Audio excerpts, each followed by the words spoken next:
When Maria Martinez opened her door in March 2024, she expected to see a delivery person or neighbor. Instead, she found herself staring at a 30-year-old woman with familiar eyes that belonged to her son David, who had vanished 15 years ago at age 15.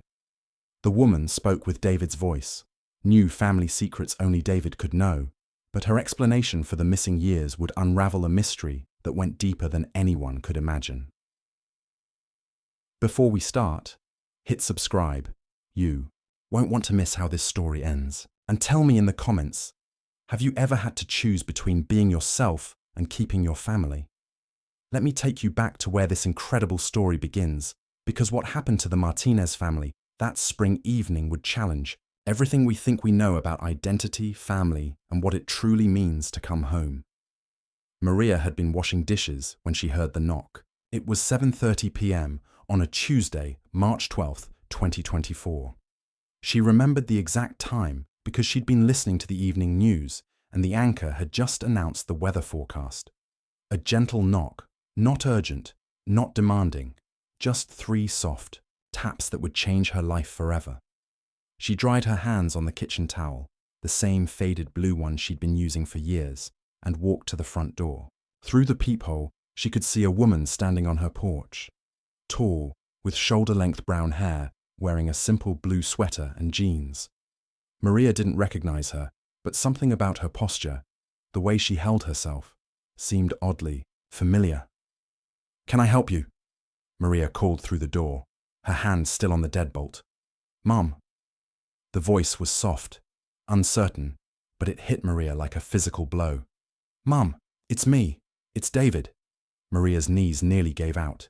She gripped the doorframe, her heart hammering against her ribs. The voice was different, higher, softer, but there was something underneath it, something that made her hands shake as she fumbled with the locks. When she finally opened the door, the woman standing there smiled, and Maria saw her son's smile. Not similar to it, not reminiscent of it. It was David's smile, the same lopsided grin he'd given her every morning before school, the same expression he'd worn when he'd gotten his first A in algebra. "I know this is confusing," the woman said, and now Maria could hear it clearly. David's speech pattern, the way he always paused before saying something important, the slight lisp he'd had since childhood. "I know I look different, but it's really me, Mom. I can prove it." Maria stood frozen in the doorway, unable to speak, unable to think. The woman, David, continued talking, her voice gentle but urgent. "You used to sing Las Mañanitas every morning when you made breakfast. You'd burn the tortillas because you'd get distracted by the song. Dad would joke that he married you for your singing voice, not your cooking skills." The woman's eyes filled with tears. "When I was 7, I broke your favorite ceramic rooster, the one Abuela gave you. I hid the pieces under my bed for 3 weeks before I finally told you. You weren't mad. You said accidents happen, and you helped me glue it back together." Maria's breath caught. No one else knew about the rooster. They'd never told anyone, not even her husband Carlos when he'd asked why it looked crooked on the shelf. "You have a scar on your left knee," Maria whispered, her voice barely audible. Without hesitation, the woman rolled up her left pant leg, revealing a familiar crescent-shaped scar just below the kneecap. "From when I fell off my bike trying to impress Jenny Ramirez in 5th grade. You put 3 butterfly bandages on it and let me stay home from school the next day." Maria's legs finally gave out. She sank into the doorframe, tears streaming down her face. "David, mi niño, is it really you?" The woman nodded, tears matching her mother's. "It's me, Mom. I'm home."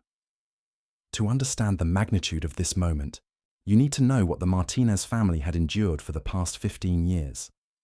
David's disappearance hadn't been gradual or expected.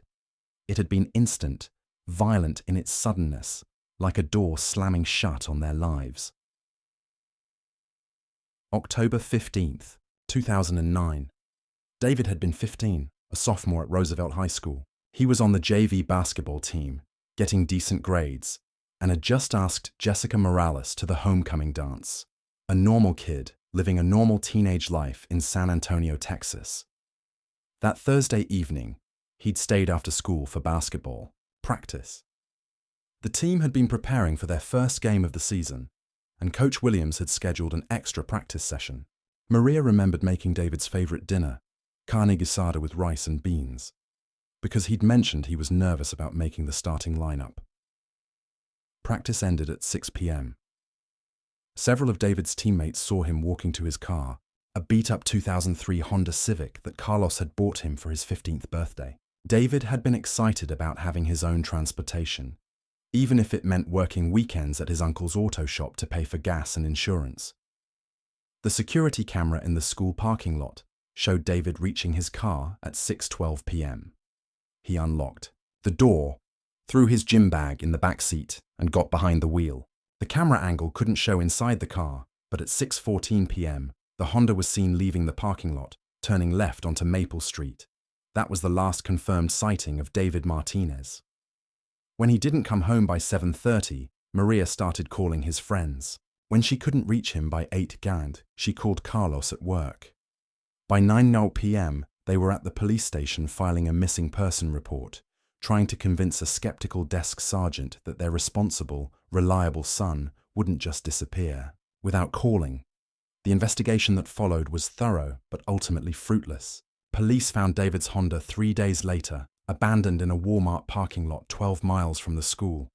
The car was unlocked, keys still in the ignition, David's gym bag still in the back seat. His wallet was missing, but his phone was found. Under the passenger seat, the battery dead. There were no signs of struggle, no blood, no fingerprints that didn't belong to David or his family. The security cameras at the Walmart had been broken for months. It was as if David had simply vanished into thin air. The first few months were a blur of search parties, media interviews, and sleepless nights. Maria quit her job as a receptionist to focus full-time on finding her son. Carlos took extra shifts at the construction company to pay for private investigators. They put up flyers, organized volunteer searches, and appeared on local news programs pleading for information. The community rallied around them initially. David's photo was everywhere, on telephone poles, in store windows, shared thousands of times on social media. The high school held prayer vigils. The basketball team dedicated their season to him. But as weeks turned to months, and months turned to years, the attention faded. People moved on with their lives. New tragedies replaced old ones in the news cycle. The flyers weathered and were taken down. The social media shares stopped coming. The Martinez family, however, couldn't move on. How do you move on when part of your heart is missing? Maria kept David's room exactly as he'd left it. His basketball trophies still lined the shelves. His homecoming corsage for Jessica, never worn, still sat in its plastic box in the refrigerator. She changed his sheets every week, just in case. Carlos threw himself into work, staying at construction sites until dark, coming home exhausted enough to fall asleep without thinking. On weekends, he'd drive the streets of San Antonio, looking for his son in every teenage boy he passed. They went to therapy. They joined support groups for families of missing children. They learned terms like ambiguous loss and complicated grief, but nothing filled the David-shaped hole in their lives. The investigators went through every possibility. Runaway, unlikely, given David's close relationship with his family and lack of any apparent problems at home or school. Abduction, possible, but there had been no ransom demands, no evidence of struggle, and no similar cases in the area. Accident, they dragged nearby bodies of water, searched abandoned buildings, followed up on every possible lead. As the years passed, they were forced to consider the most heartbreaking possibility: that David was dead and they might never know what happened to him. Maria's faith sustained her through the darkest moments. She lit candles at St. Augustine's every Sunday, praying to the Virgin of Guadalupe for her son's safe return. She kept a photo of David on her kitchen table, right next to the salt and pepper shakers, so she could see his face during every meal. "Wherever you are, mijo," she would whisper to the photo. Remember that your mama loves you. For 15 years, that photo was the closest Maria got to seeing her son, until March 12, 2024, when David knocked on her door. After the initial shock of recognition, Maria led the woman, David, into the living room.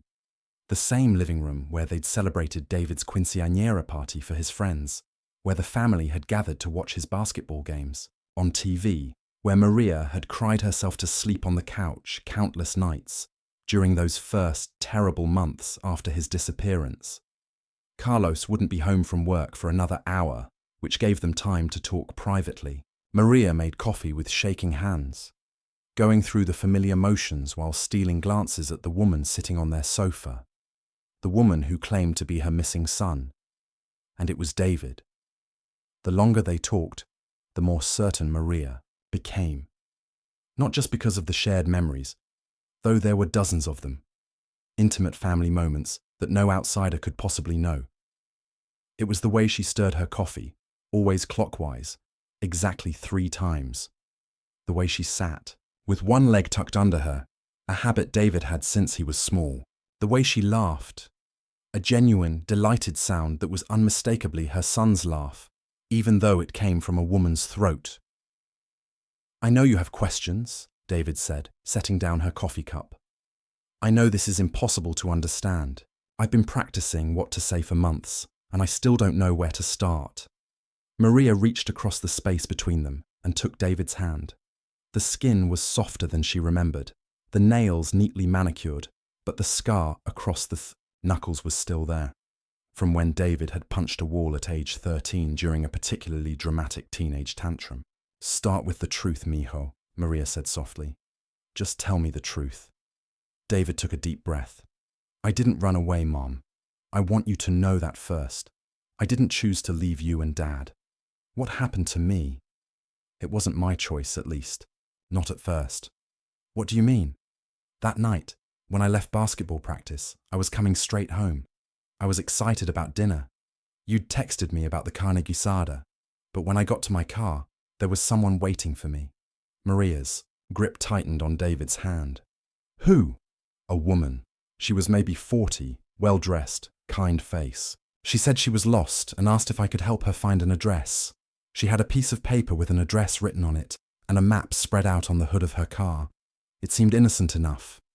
David paused, her eyes distant as she recalled. "That night, 15 years ago, when I walked over to help her, that's when I felt the needle. Just a quick pinch in my neck, like a bee sting. I remember thinking it was odd. There shouldn't be bees in October.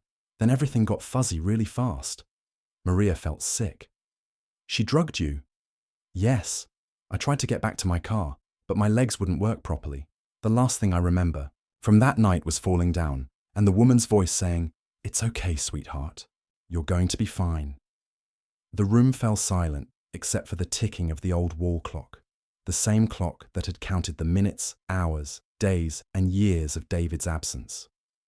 "When I woke up," David continued, "I was in a room I didn't recognize, clean, comfortable, but clearly not a hospital.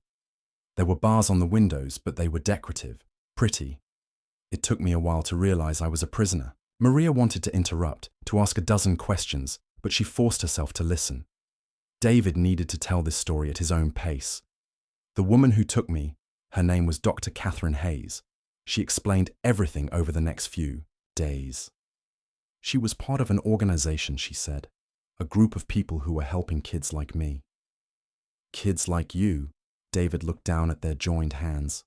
"Kids who were struggling with their identity, who knew they were different but didn't have the words for it or the support to figure it out." Maria felt a chill of understanding, though she didn't want to believe it yet. "Dr. Hayes said they'd been watching me for months. They knew things about me that I'd never told anyone, things I barely understood about myself." David's voice became quieter. "She knew that I'd been trying on your clothes when you and Dad weren't home. She knew about the times I'd stand in front of the bathroom mirror and try to imagine what I'd look like with long hair. She knew that when I thought about my future, I couldn't picture myself as a man." The words hung in the air between them. Maria felt as if the world was shifting beneath her feet. She said they could help me become who I really was.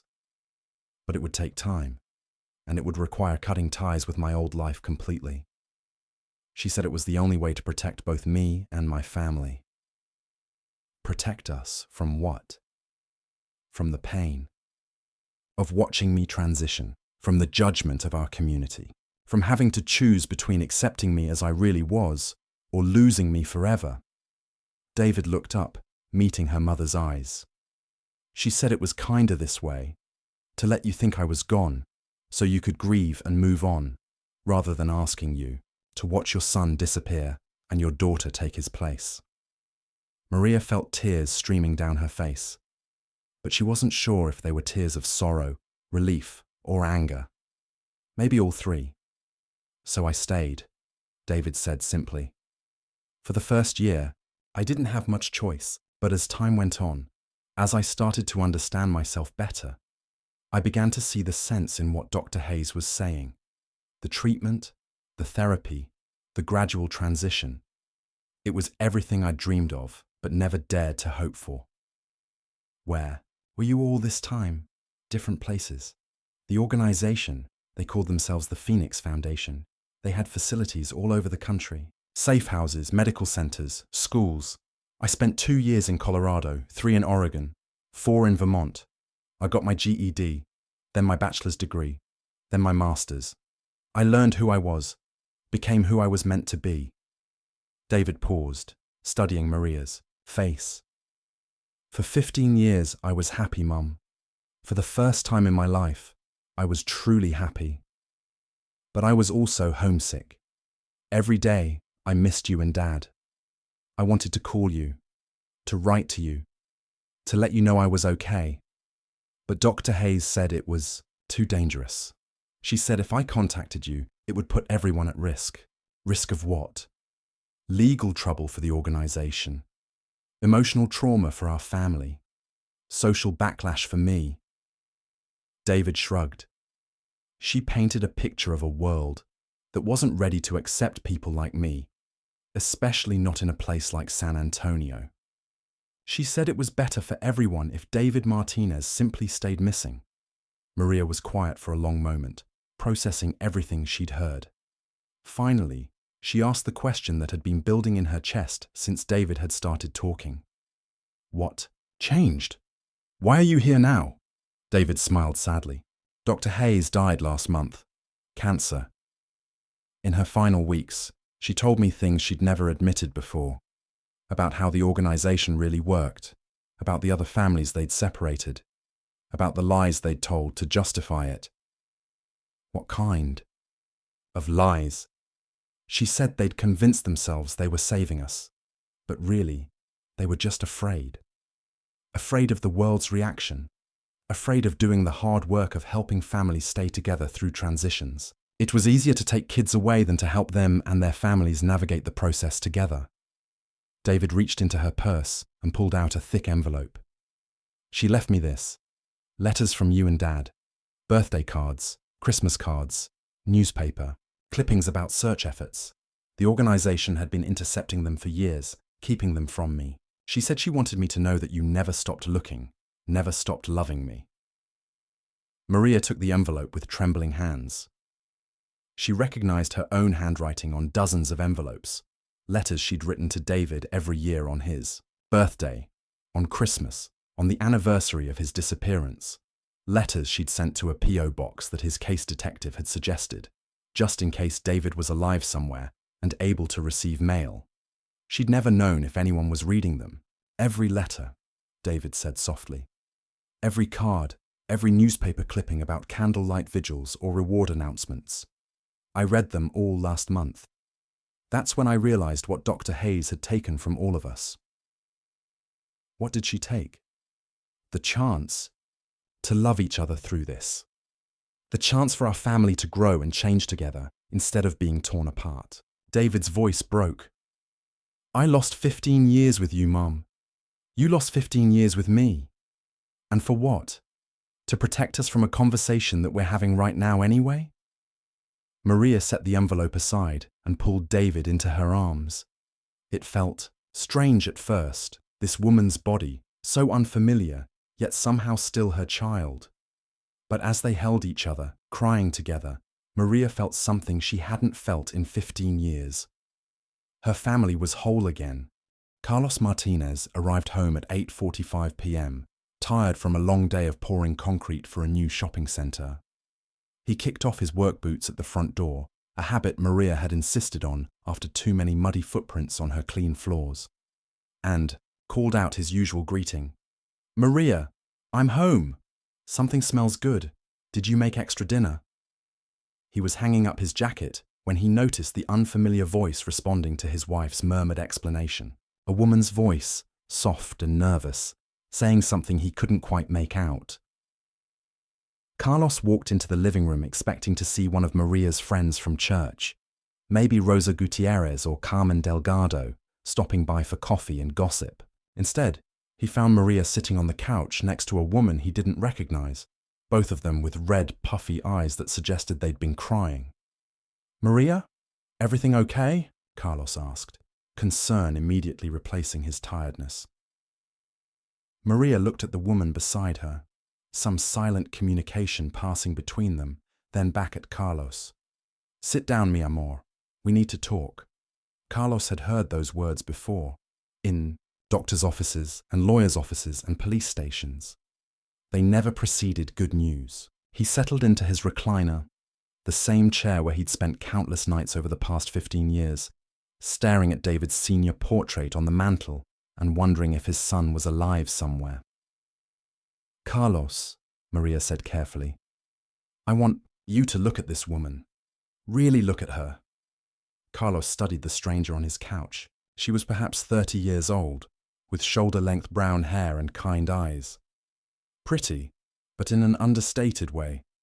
There was something familiar about her that he couldn't place. Maybe she reminded him of someone from the neighborhood or one of Maria's relatives from Mexico. Then the woman smiled, and Carlos felt his heart stop. It was David's smile, not similar to it, not reminiscent of it, but actually David's smile. The lopsided grin his son had inherited from Carlos's own father, the expression that had lit up their house for 15 years before vanishing forever. "Dad," the woman said. And though the voice was different, the inflection was pure David. "I know this is hard to understand, but it's me. It's your son." Carlos's world tilted sideways. He gripped the arms of his recliner, his knuckles white, staring at this impossible woman who had his missing son's smile and voice and mannerisms. "That's not possible," he whispered. "I know it's not," David replied gently. "But it's true."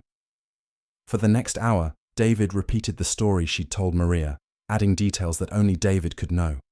She talked about the time Carlos had taught her to change a tire behind the Valero station, about the fishing trips to Canyon Lake, where they'd never caught anything bigger than Carlos's thumb. She mentioned the secret Carlos had never told anyone, that he'd cried during Toy Story 3 because Woody reminded him of David's favorite stuffed animal from childhood. With each memory, each intimate detail, Carlos felt his skepticism crumbling. This was David. Impossible as it seemed, this woman was his son. But unlike Maria's tearful acceptance, Carlos's reaction was anger. 15 years, he said, his voice low and dangerous. 15 goddamn years, David. Do you know what you put us through? Carlos, Maria warned, but he was just getting started. Do you know how many nights I drove the streets looking for you? How many leads I followed up on my own time? How many times I called the police department, begging them to reopen your case? Carlos stood up, pacing now. I spent our retirement savings on private investigators. I took out a second mortgage on this house to pay for rewards and search teams. I worked myself into the hospital twice from stress, thinking my son was dead in a ditch somewhere. David sat quietly, taking the verbal assault without defending herself. And the whole time, you were what? Playing house with some crazy lady. Who thought she knew better than your parents? Getting a college education while your mother cried herself to sleep every night for 15 years. Carlos, stop, Maria said firmly. This isn't helping anyone. Isn't helping. Carlos spun around to face his wife. Maria, don't you see what this means? Our son chose to stay away. He chose to let us think he was dead rather than come home. To us. That's not what happened, David said quietly. Then explain it to me, Carlos shouted. Explain to me how a 15-year-old kid gets kidnapped and then decides to stay kidnapped for 15 years. Explain to me how you could know we were suffering and choose not to end that suffering. David looked up at her father, tears streaming down her face. Because I was afraid you wouldn't love me anymore. The words hit Carlos like a physical blow. He stopped pacing, stopped shouting, stopped breathing for a moment. What? I was afraid, David repeated, her voice breaking. I was afraid that if you knew who I really was, who I needed to become, you'd reject me. I was afraid you'd rather have a missing son than a transgender daughter. Carlos stared at her, processing the words. Transgender. Yes. You're telling me you're... He struggled with the terminology, the concept, the reality of it. I'm your daughter now, Dad. I know I used to be your son, and I know this is confusing, but this is who I've always been inside. The organization that took me, they helped me become who I really am. Carlos sank back into his recliner, suddenly feeling every one of his 58 years. They kidnapped you, he said slowly. Yes, but you stayed with them willingly. Eventually, yes. Because you thought we wouldn't accept you. David nodded, not trusting her voice. Carlos was quiet for a long time, staring at the family photos scattered around the room, pictures of David at various ages, little league, school plays, family vacations. In every photo, his son was smiling, but now Carlos wondered if that smile had been hiding something. Did we do something wrong? He asked finally. Did we say something, do something, that made you think we wouldn't love you no matter what? No, Dad, you were great parents, the best parents. That's what made it so hard. I don't understand. David shifted on the couch, trying to find the right words. You loved your son so much. You were so proud of David, the basketball player, the good student, the boy who was going to grow up and maybe take over Uncle Roberto's auto shop someday. How could I tell you that David wasn't real? That the person you loved was just a costume I was wearing? Carlos felt tears building behind his eyes, a grief different from the one he'd carried for 15 years, but just as deep. So you let us think you were dead instead. I was 15, Dad. I was scared and confused and being told by adults that this was the kindest way, that letting you grieve David would be easier than asking you to accept me as your daughter. And you believed. Them. I wanted to believe them, because the alternative, coming home and seeing disappointment in your eyes when you looked at me, that felt worse than death. Carlos stood up and walked to the mantel, where David's senior portrait still held the place of honor it had, occupied for 15 years. He picked up the frame, studying the face of the boy he'd lost. You know what the hardest part was? He said without turning around. It wasn't not knowing where you were, or whether you were safe. It was thinking that somehow I'd failed you, that maybe if I'd been a better father, you wouldn't have disappeared. Dad, I replayed every conversation we'd ever had, looking for signs I'd missed. Every time I'd pushed you to be more aggressive on the basketball court, every time I'd talked about girls or dating or what kind of man you were going to become, I wondered if I'd somehow driven you away without realizing it. Carlos turned around, still holding the photo. And now I find out I was right. I did fail you. Maybe not in the way I thought, but I failed to make you feel safe enough to tell me the truth about who you were. That's not your fault, David said urgently. Dad, you were a wonderful father. The problem wasn't you. It was a world that made kids like me feel like we had to choose between being authentic and being loved. But we would have loved you, Carlos said, his voice breaking. However you needed us to love you, we would have found a way. I know that now. But I didn't know it then. Carlos set the photo back on the mantel and walked over to the couch. For a moment, he just looked at David, really looked at her, trying to reconcile this woman with the boy he'd raised. What's your name now? He asked. Diana. Diana Martinez. I kept our last name. Diana. Carlos tested the name, the way it felt in his mouth. That's a beautiful name. Thank you. Are you happy? In your life, I mean. Are you happy? Diana nodded. I am. For the first time in my life, I feel like myself. I wish I could have shared that happiness with you. And Mom. Carlos reached out tentatively and Diana took his hand. Her skin was softer than he remembered, her fingers more delicate. But he could still see the scar from when she'd cut herself trying to help him fix the lawnmower at age 12. I'm glad you're happy, Mija, he said. And Diana started crying. Again, at the sound of that word, Mia, my daughter, coming from her father's lips. I missed you so much, Dad. I missed you too, Diana. Every single day. They sat together in silence for a while, 3 people trying to figure out how to be a family again after 15 years of heartbreak. Word of Diana's return spread through the neighborhood like wildfire, though the truth of her story was slower to follow. By the end of the week, everyone on Esperanza Street knew that the Martinez family's missing son had come home, but the details were fuzzy and getting more distorted with each retelling. Mrs. Rodriguez from next door was the first to visit, bringing a casserole and burning curiosity. She stood awkwardly in the Martinez living room, staring at Diana with barely concealed confusion. So you're David, she asked, her English careful and uncertain. I'm Diana, Diana replied gently. I used to be David, yes, Mrs. Rodriguez nodded, as if she understood, but her expression suggested otherwise. She left after 10 minutes, taking her casserole with her. The reaction at St. Augustine's Catholic Church was more complicated. Maria had attended Mass there every Sunday for 30 years, lighting candles for David and praying for his safe return. Father Miguel had known David since his baptism, had given him his first communion, had planned to preside over his confirmation before he disappeared. When Maria brought Diana to Sunday Mass, the whispers started before they'd even found a pew. Is that really the Martinez boy? She looks like a woman to me. I heard she had surgery, down there. That's not natural, what she's done to herself.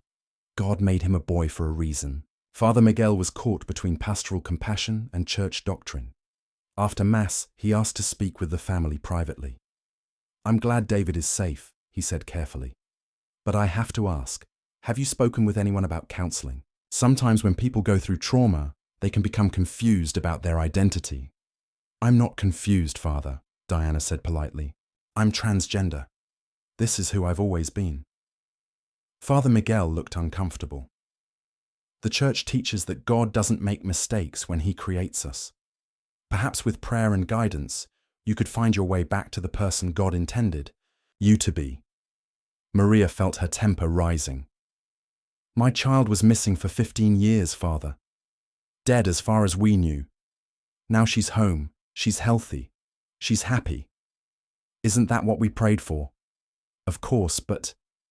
Then that's enough, Maria said, firmly. If God brought my daughter home to me, then this is exactly who he intended her to be. They left the church that day and didn't return the following Sunday. The reaction at Roosevelt High School was mixed.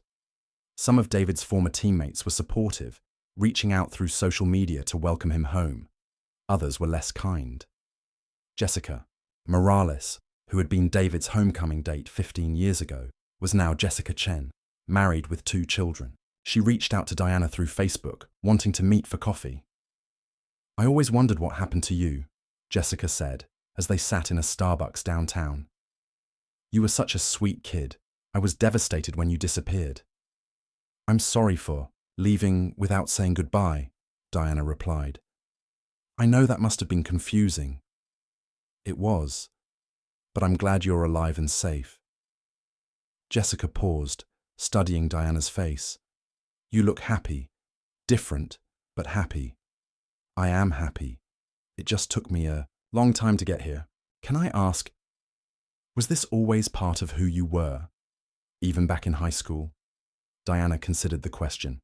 I think so, Yes. I remember being jealous of your homecoming dress, more than excited about being your date. I remember wishing I could be one of the girls getting ready together instead of one of the boys picking them up. Jessica smiled. That actually makes sense. You were always more sensitive than the other boys, more interested in listening than talking. I liked that about you.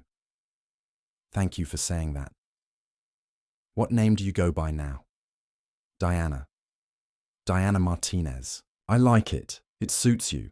Not all of Diana's former classmates were as accepting. Someone created a fake Facebook profile using David's old photos and posted crude jokes about transgender people. Hateful comments appeared on the Martinez family's social media accounts. Someone spray-painted "freak" on their garage door. But there was support too. Diana's former basketball coach, now retired, called to say he was proud of her courage. Several of Maria's co-workers organized a welcome home party. The owner of the Mexican restaurant, where Carlos sometimes ate lunch, refused to let him pay for his meals, saying family was family no matter what.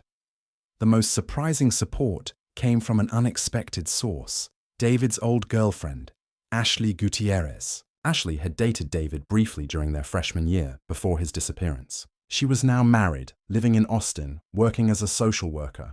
I specialize in LGBTQ+ youth, Ashley explained when she called Diana.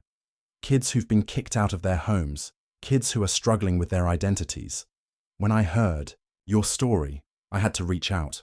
I appreciate that, Diana said. I want you to know something.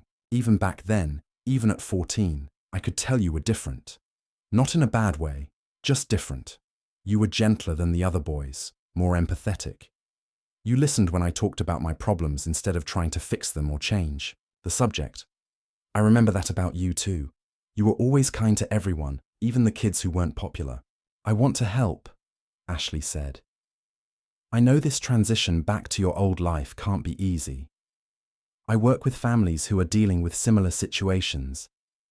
If you or your parents need someone to talk to, someone who understands what you're going through, I'm here. Ashley became an invaluable resource for the Martinez family. She connected them with support groups, helped them understand the legal aspects of Diana's transition, and provided emotional support during the difficult moments. Because there were difficult moments. Carlos struggled with pronouns, calling Diana he out of habit, and then apologizing profusely.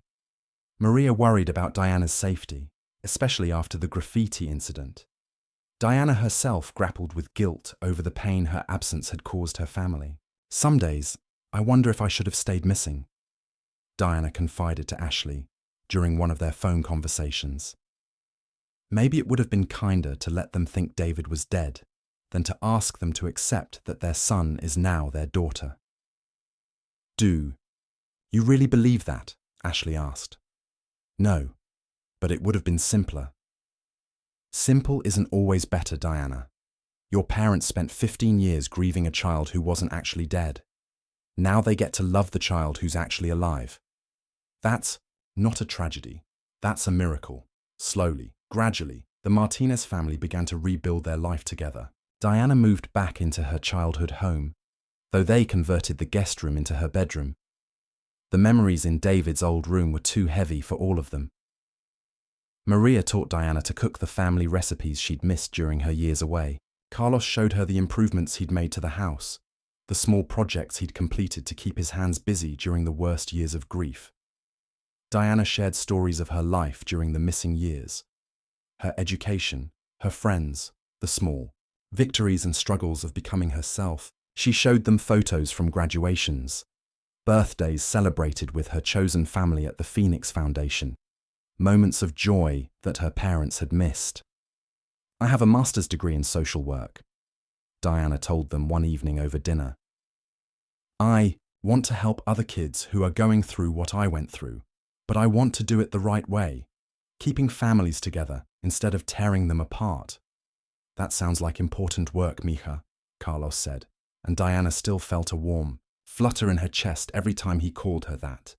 The legal implications of Diana's return were more complex than anyone had anticipated. Technically, David Martinez had been declared dead after 7 years, a standard legal procedure for missing persons cases. Diana Martinez, legally speaking, didn't exist. The family hired a lawyer, Patricia Salinas, who specialized in identity law. Patricia had dealt with similar cases before, people returning from witness protection, individuals who had lived under assumed names, transgender people, navigating legal name changes. This is unusual, Patricia admitted during their first meeting, but not impossible.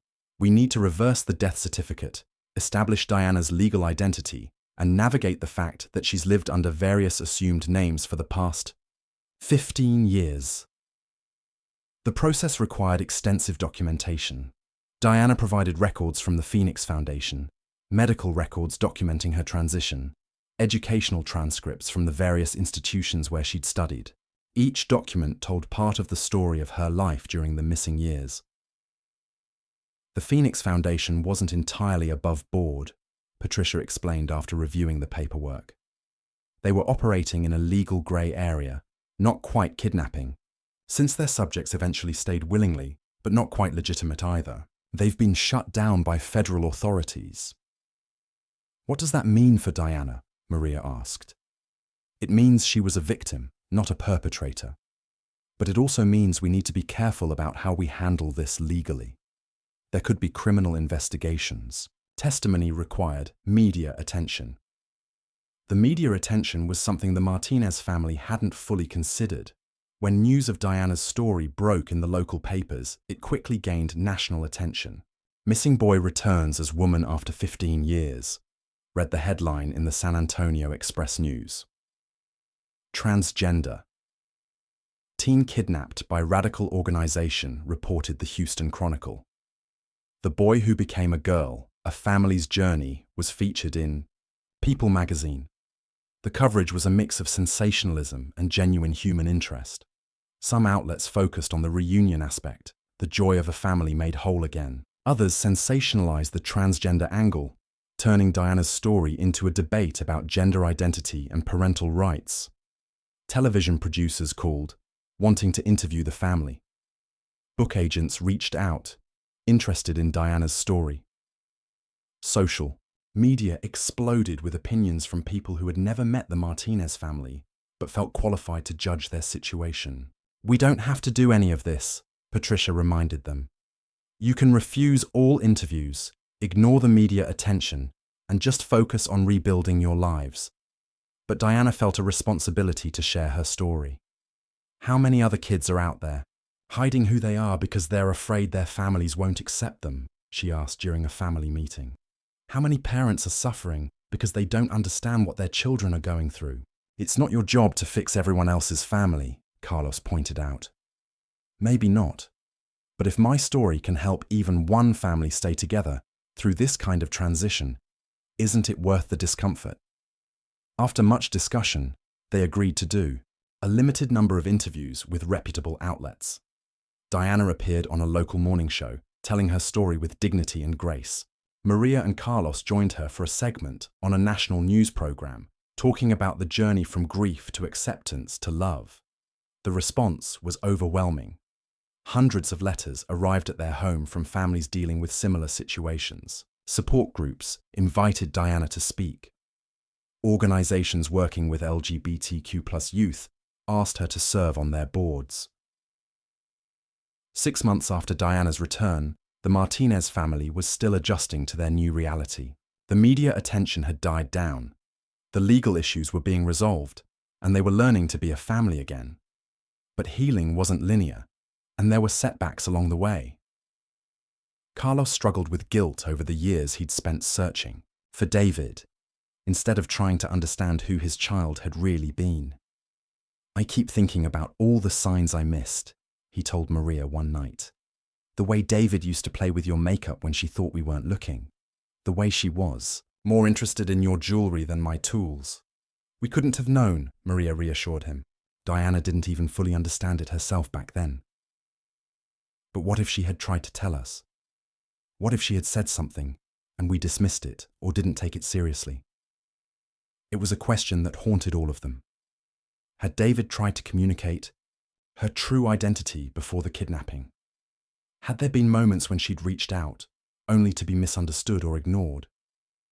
Diana herself wrestled with similar questions. I keep wondering what would have happened if I'd been braver, she told Ashley during one of their regular phone conversations. What if I'd told my parents the truth instead of waiting for someone else to make that decision for me? You were 15, Ashley reminded her. 15-year-olds aren't supposed to have to be brave about everything. That's what parents are for, to create safe spaces where kids can figure out who they are. But I robbed them of that chance. I let Dr. Hayes convince me that my parents would reject me, and I never gave them the opportunity to prove her wrong. You were a scared kid who was manipulated by adults who should have known better. Stop blaming yourself for decisions you made under duress.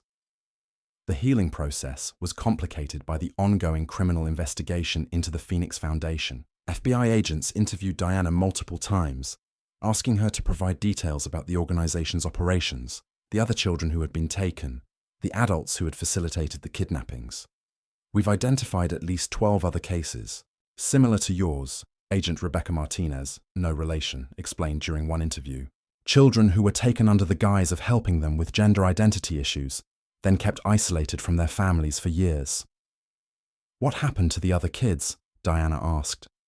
Some of them aged out and were released into the world with new identities. Others are still with various branches of the organization. A few, Agent Martinez hesitated. A few didn't survive the process. Diana felt sick. What do you mean? The organization's methods weren't always safe. Some of the medical procedures were experimental. Some of the children couldn't handle the psychological pressure of being separated from their families. There were suicides, medical complications, accidents that might not have been accidental. The knowledge that she had survived something that killed other children added another layer of complexity to Diana's emotions. Survivor's guilt mixed with anger at the organization that had destroyed so many lives under the guise of helping. I want to testify, Diana told her parents after learning about the other victims. I want to make sure the people responsible are held accountable. The trial of Dr. Catherine Hayes' associates, Dr. Hayes herself, had died before charges could be filed, became a national news story. Diana's testimony was powerful and emotional, describing her kidnapping, her years in the organization's custody, and the lies she'd been told about her family's reaction to her disappearance. They told me my parents would rather have a dead son than a living daughter, Diana said from the witness stand. They used my fear of rejection to justify separating me from the people who loved me most. The defense attorney tried to argue that the organization had genuinely believed they were helping the children in their care, that the separation from families was necessary to protect both the children and their parents from social stigma. But that wasn't their decision to make, Diana responded. They stole 15 years from my family based on their assumptions about how we would handle my transition. They never gave us the chance to prove them wrong. The trial resulted in convictions for kidnapping, fraud, and child endangerment. Several of the organization's leaders received lengthy prison sentences. More importantly, the case led to new legislation protecting the rights of families dealing with gender identity issues and stricter oversight of organizations claiming to help LGBTQ+ youth. A year after her return, Diana had found her footing in her old hometown. She'd taken a job with a local nonprofit that worked with at-risk youth, using her education and personal experience to help other young people navigate identity issues, without losing their families in the process. Her first client was a 16-year-old named Marcus, whose parents had brought him to the center after discovering he was questioning his gender identity. "I don't want to be a girl," Marcus said during their first session, his voice defiant but scared. "I know that's what everyone thinks, but I don't want to be anything. I just want to be me." Diana recognized the fear and confusion in Marcus's voice, the same emotions she'd carried at his age. "Can you tell me what being you looks like?" she asked gently. "I don't know. Not having to choose between being someone else's idea of a boy or someone else's idea of a girl. Just being Marcus." "That's valid," Diana assured him. "Gender isn't binary. and you don't have to fit into anyone else's categories to be authentic. Working with Marcus and other young clients, Diana began to understand the full scope of what the Phoenix Foundation had taken from her. It wasn't just the 15 years with her family. It was the opportunity to navigate her identity with support and love, to make mistakes and learn and grow while surrounded by people who cared about her. The worst part wasn't being taken, she explained to a group of parents at a support meeting Maria had started hosting in their home. The worst part was being convinced that my family's love was conditional, that they would only accept me if I fit their expectations.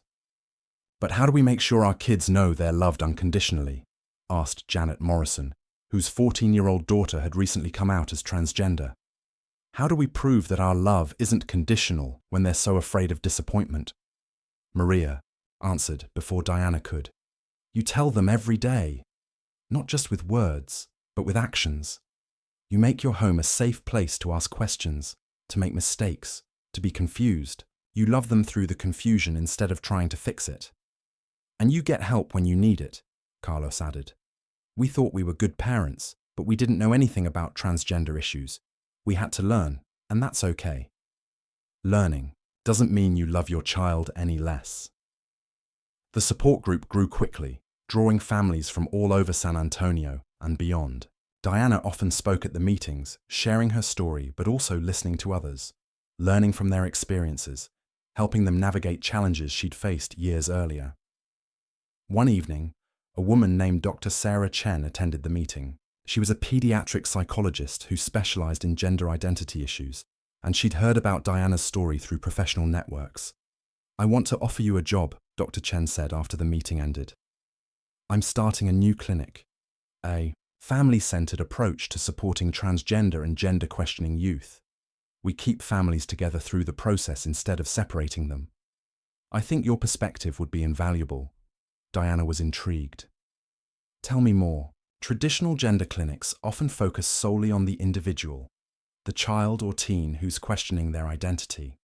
But identity development happens in the context of family and community.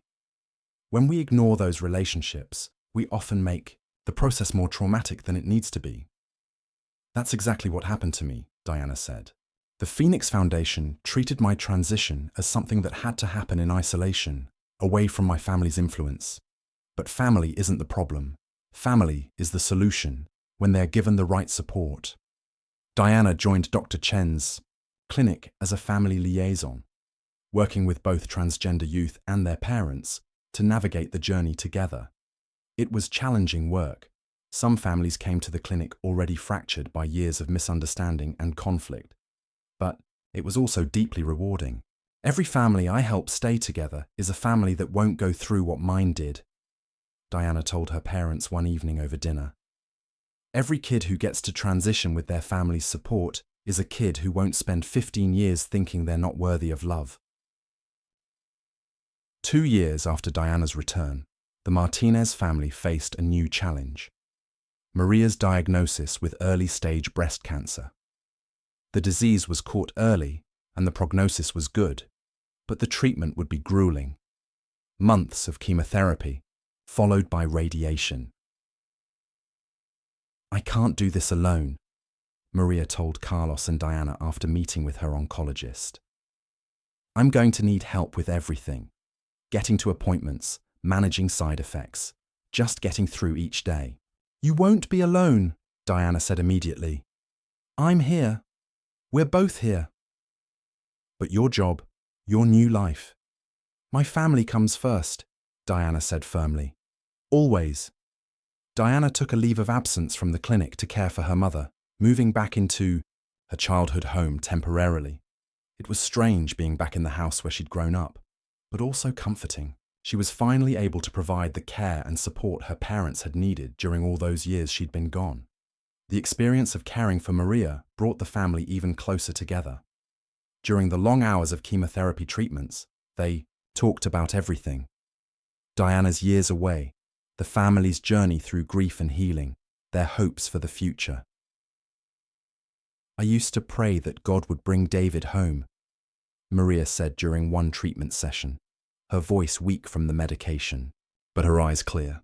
I never specified what form that homecoming would take. I just wanted my child back. Are you disappointed? Diana asked. That David didn't come home the way you expected? Maria reached for Diana's hand, her grip still strong despite the treatment. Mija, I got my child back, and I got so much more. I got a daughter who chose to come home, who chose to trust us with her truth, who chose to love us even after we missed so many opportunities to show her it was safe to be herself. I missed 15 years of your life, Diana said, tears in her eyes. 15 years when you needed me. And now you're here when I need you most, Maria replied. That's what family does. We show up for each other, even when it's complicated, even when it's hard. Carlos, who had been quietly listening from the corner of the treatment room, spoke up. I keep thinking about something you said when you first came home. You said you were afraid we'd rather have a missing son than a transgender daughter. I remember. I want you to know something. I would rather have you here, exactly as you are, than have the memory of a son who was never really himself. I'd rather love my daughter than mourn a lie.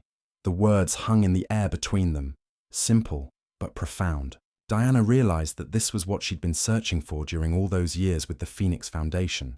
Not just acceptance of her identity, but understanding that her identity was inseparable from her worth as a person, as a family member, as someone deserving of love. Maria's treatment was successful.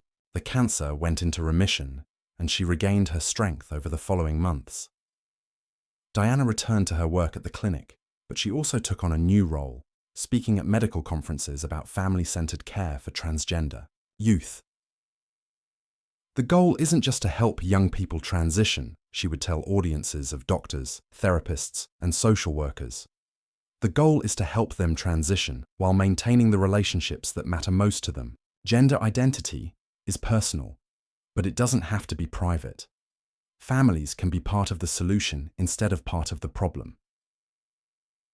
Her presentations always included photos. Diana as David at age 15, scared and isolated. Diana with the Phoenix Foundation, physically healthier but emotionally disconnected from her roots. And Diana with her family now, whole and integrated and loved. This is what healing looks like, she would say, pointing to the final photo. Not just individual healing, but family healing. Not just accepting who I am now, but grieving who I thought I had to be, and celebrating who I've always been underneath. 3 years after Diana's return, the Martinez family had settled into a new normal. Diana had been promoted to program director at Dr. Chen's clinic, which had expanded to serve families throughout South Texas. Maria had returned to work part-time, as a receptionist, choosing a job that gave her flexibility to volunteer with the support group that now met weekly in various locations around the city. Carlos had started his own small construction business, hiring other men from the neighborhood who needed steady work. But perhaps the most significant change was the addition of a new family member. Diana had met Jennifer Walsh at a conference on LGBTQ+ youth services. Jennifer was a pediatric nurse who worked with transgender adolescents at a children's hospital in Houston. They'd connected immediately over their shared passion for family-inclusive care and their similar experiences, navigating identity in conservative communities. I want you to meet someone, Diana told her parents one Sunday after church. They'd found a more welcoming congregation across town. Someone important. Jennifer was nervous about meeting Diana's parents, knowing how central they were to Diana's life and healing process. But Maria welcomed her with the same warmth she'd shown Diana 3 years earlier, and Carlos immediately began asking about her work with young patients. You take care of kids who are going through what Diana went through, he asked over dinner. Similar situations, yes. Though hopefully with better outcomes, Jennifer replied. Most of our patients get to stay with their families throughout their transitions. That's how it should be, Maria said firmly. Families belong together. Diana and Jennifer's relationship deepened over the following months. Jennifer began spending weekends in San Antonio, attending the family support group meetings and learning about Diana's work at the clinic. Diana made regular trips to Houston, sometimes bringing families from her program to consult with Jennifer's medical team. When Diana announced their engagement a year later, Maria cried, but these were tears of joy. "I never thought I'd get to plan a wedding for my daughter," she said, hugging Jennifer fiercely. "This is another gift I didn't know I was missing." The wedding planning brought its own challenges. Diana and Jennifer wanted a ceremony that honored both their relationship and their families, but they also wanted to respect the religious and cultural traditions that were important to the Martinez family. "I want Father Miguel to officiate," Diana said during one planning session. "I know he's not entirely comfortable with my identity, but he's been part of our family for 30 years. It wouldn't feel right without him." "Are you sure he'll agree?" Jennifer asked. "I think he will. He's been watching our family heal for 3 years now. He's seen that love is stronger than fear." Father Miguel did agree, after several long conversations with Diana and her parents. "I may not understand everything about your journey," he told Diana, "but I understand love when I see it. And I see love in your family, in your relationship with Jennifer, in the work you do with other families." The wedding was held at St. Augustine's, the same church where Diana had been baptized as David 31 years earlier. The sanctuary was filled with family, friends, and the extended community that had formed around the Martinez family's support group. Jennifer's parents had flown in from Oregon, along with her sister and her young children. Diana's extended family from Mexico attended, including cousins and aunts and uncles who had traveled hundreds of miles to celebrate. Dr. Chen was there, along with several of Diana's colleagues from the clinic. Ashley Gutierrez came from Austin with her family, but the most meaningful moment came when Father Miguel asked, "Who gives this woman to be married?" Carlos stood up, his voice strong and clear. "Her mother and I do, with joy and pride in the woman she has become." As Diana and Jennifer exchanged vows, Maria thought about all the dreams she'd had for her son David. Graduation, college, career, marriage, children. She'd thought those dreams had died with David's disappearance. Now she realized they hadn't died at all. They'd simply taken a different form. During the reception, Diana found a quiet moment to speak with her parents. "Thank you," she said simply. "For what, mija?" Maria asked. "For showing me that coming. Home was always an option. For proving that love isn't conditional. For giving me the family I always wanted but was afraid to hope for." Carlos raised his glass of champagne. "To families," he said. "To second chances. To love that's stronger than fear. To coming home," Diana added. "To coming home," they all agreed. Epilogue. 5 years later, Dr.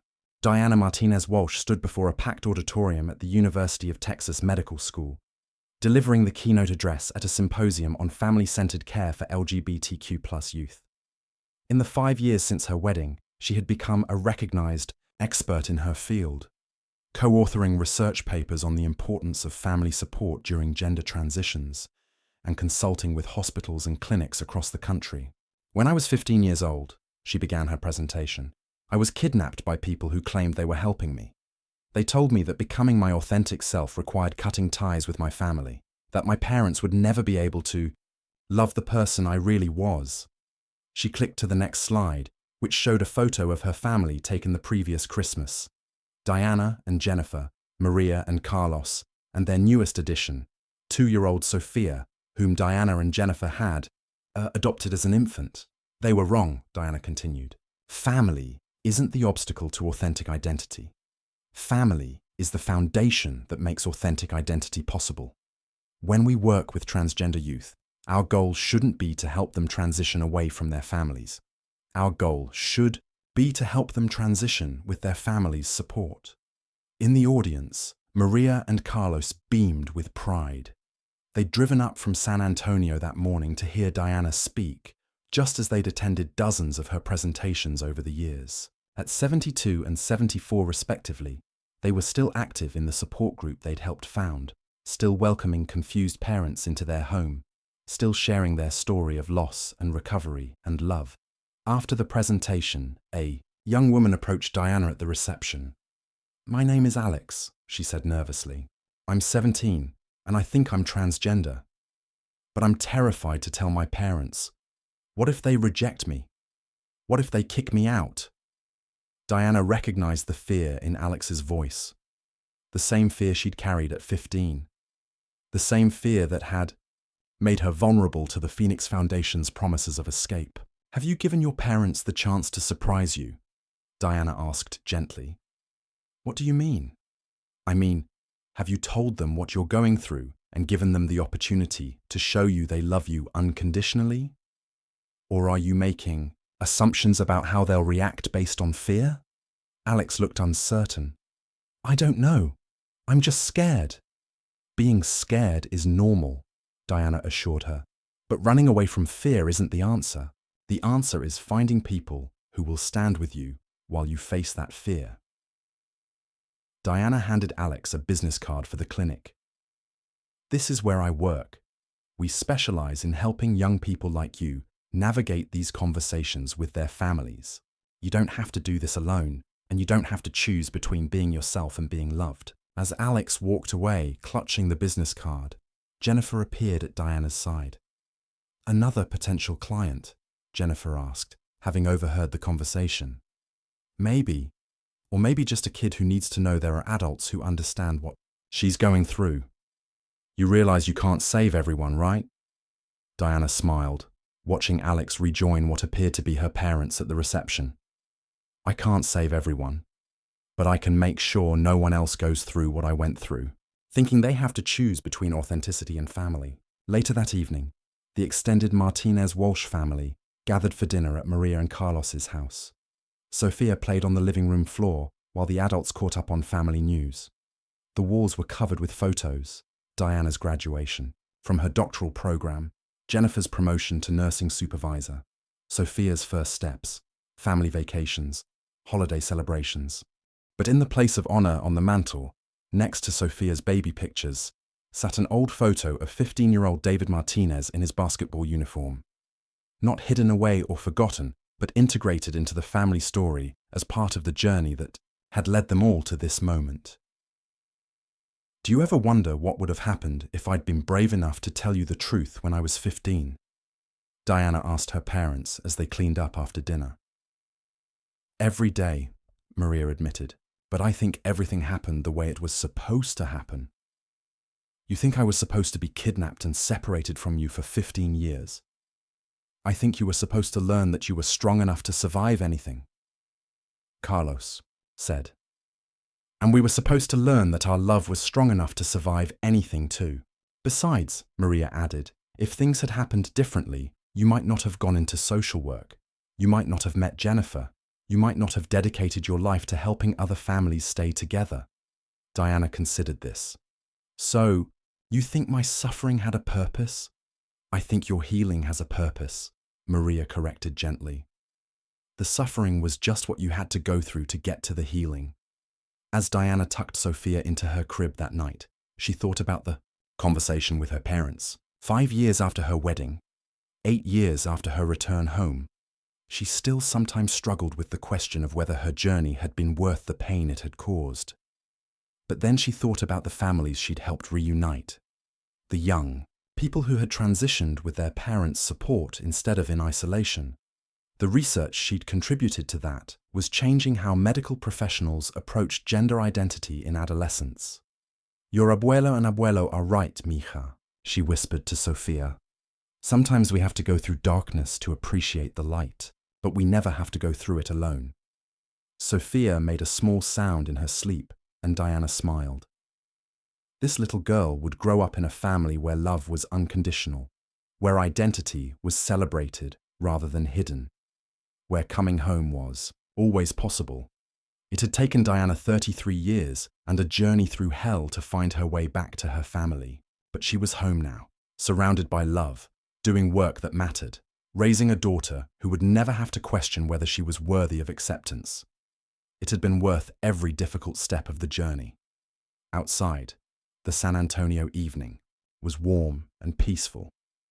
Inside the Martinez house, 3 generations of a family slept soundly, secure in the knowledge that love is indeed stronger than fear, that families can survive anything when they face it together, and that coming home is always possible, no matter how long the journey has been. Diana's story had become more than just a tale of personal transformation. It had become a testament to the power of unconditional love, the resilience of family bonds, and the possibility of healing even the deepest wounds. And in homes across the country, other families struggling with similar journeys would read her story, attend her presentations, and find hope in the knowledge that love, patience, and commitment can overcome even the most challenging circumstances. Because sometimes, the most powerful message isn't about the journey away from home. Sometimes, it's about the journey back. If this story moved you, smash that like button and let me know. Which part got to you the most? Diana's courage to come home, or her parents' reaction when she did? Drop your thoughts below. I read every comment. Subscribe for more stories that'll make you believe in the power of family. Thanks for watching.